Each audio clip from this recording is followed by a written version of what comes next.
Hi, I'm Radhi. I'm standing here today on the dock of the Villa Beach where we will be taking a short trip across the sea just behind this island where we will be hiking a rock that is also known as Fort Duvernette.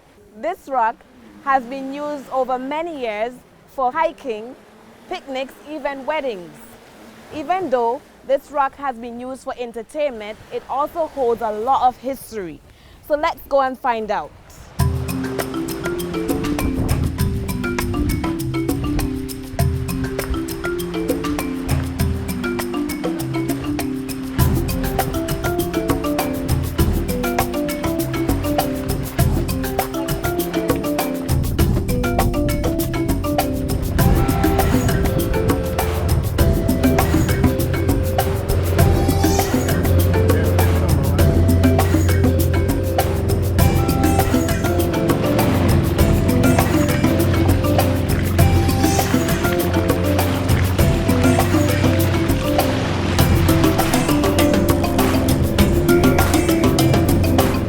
This is Sparrow, our captain for the day. Yeah. Jack Sparrow. Taking you on Fort Duvernette. And that's Young Island. Beautiful. Currently, the fort is only accessible by taking a water taxi. These taxis are available at the Young Island dock and carry a small fee for drop-off and pick-up. It's a short ride to your destination.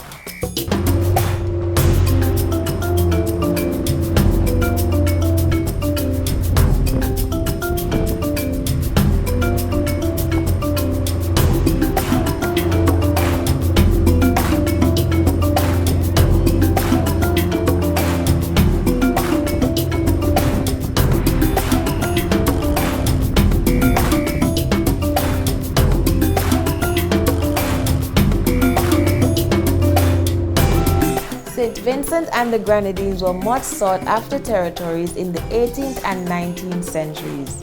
The British and the French traded possessions of the islands many times in their struggle for colonial lands.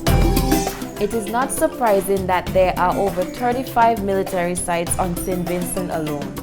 While some of these military sites had only one gun or small battery, there are major installations like Fort Charlotte and Fort Duvernette. Join us today as we visit one of these breathtaking sites and share its history.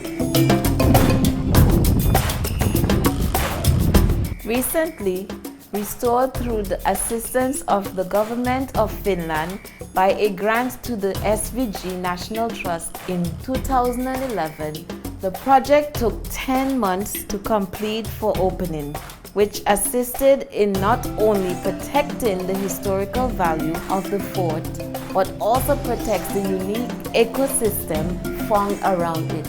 The islet is a roosting site for frigid birds, tropical birds, and several other bird species, rich in flora and fauna such as lizards, iguanas, and butterflies.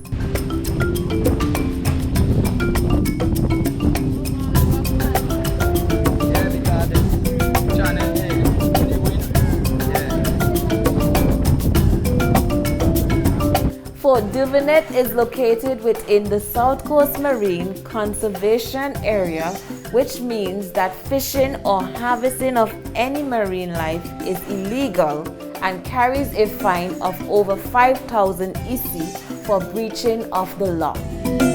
Right, so we're finally here. We are at Fort Duvernette, also known as Rockfort. I prefer to call it Rockfort since it's a childhood name that I know growing up. But today, this water is so rough. I could not believe I just had to take my phone out and just take pictures because this is the first time I've actually experienced this kind of rough water. But it's beautiful and we're heading now, taking 255 steps up. So hope you're up for the challenge.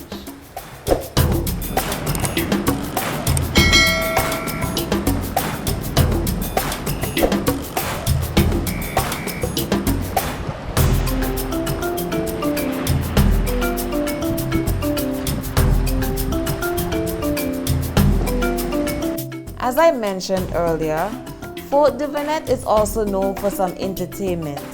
Here you can see an area that was built for cooking and barbecuing. It seems as if someone had too much food and left some behind.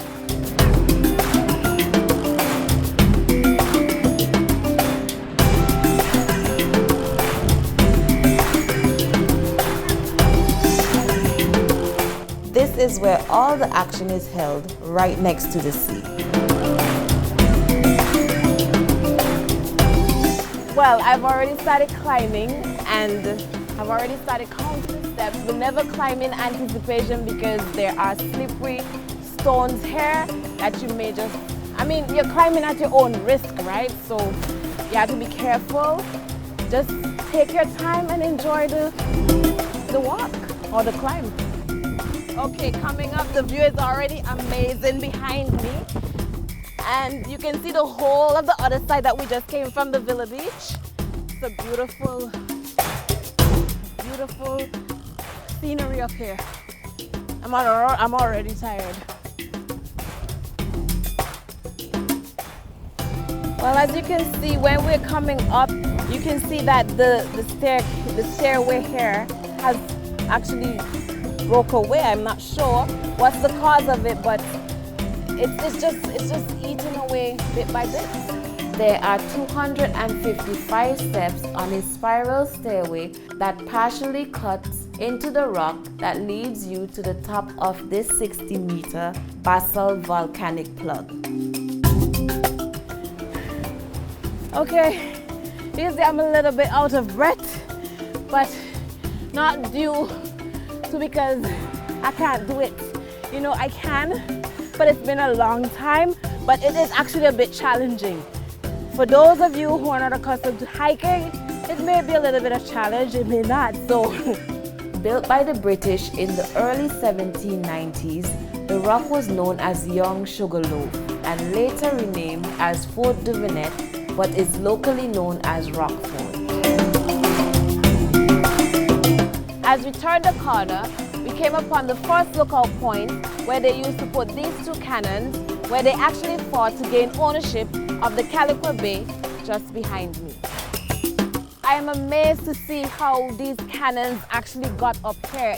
Just by looking at them, you can actually see the weight that these things carry, and it's just amazing how these slaves actually brought these cannons all the way up this rock.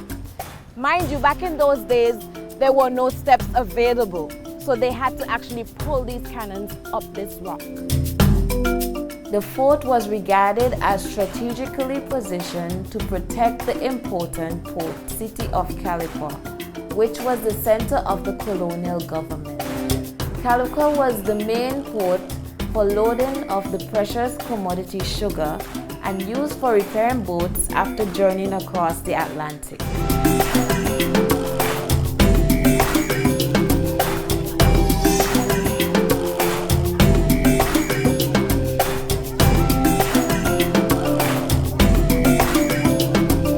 You can find 6 batteries at different points of the hike up, facing south, west, north inland, and on the top.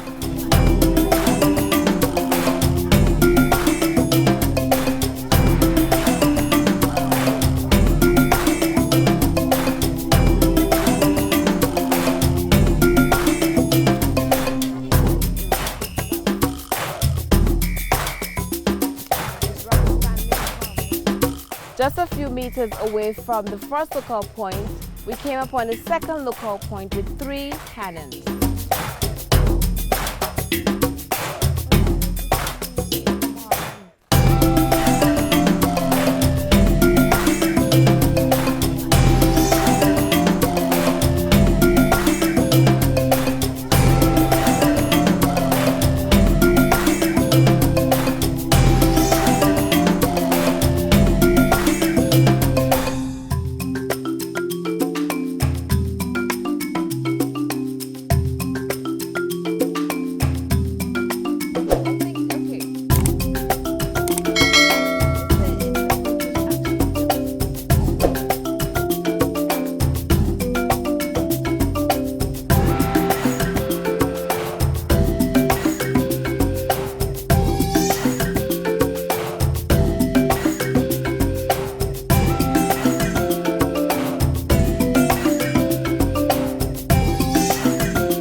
Okay, so now we're heading to the very top of the fort to check out the lookout point up there.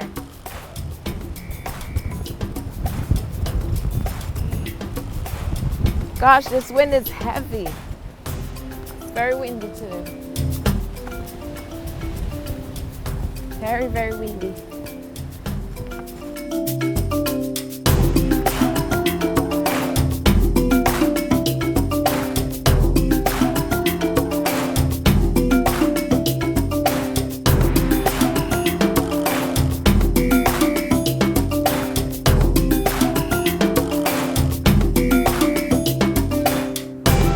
Fort Duvernette was constructed during the height of the hostility between the British and the Garifuna during the Second Carib War.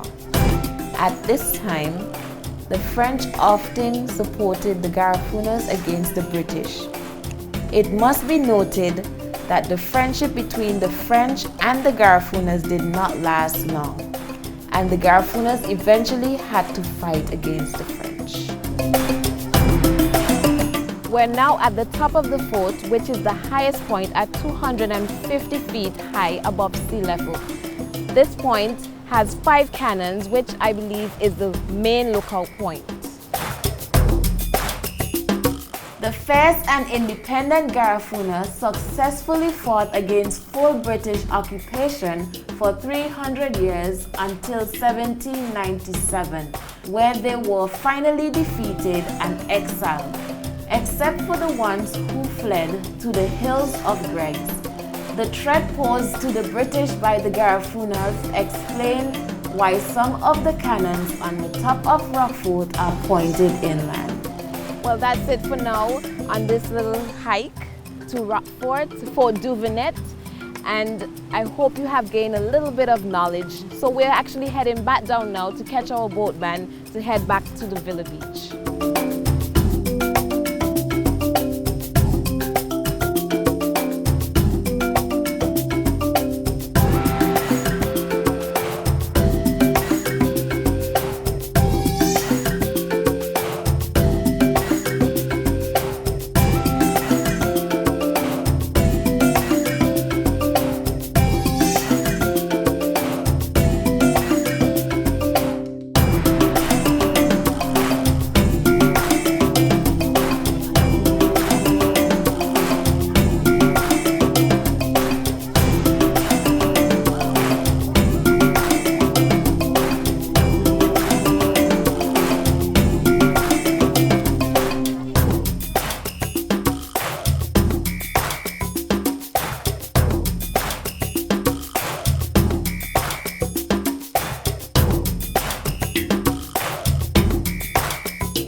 I'm back here on the Villa Beach dock, and that's a wrap for today with Fort Duvernette, also known as Rock Fort. Even though the rock is being used for recreational purposes, it also carries a bit of history. So I hope you have learned something today on that rock, and I hope that you will take a visit soon.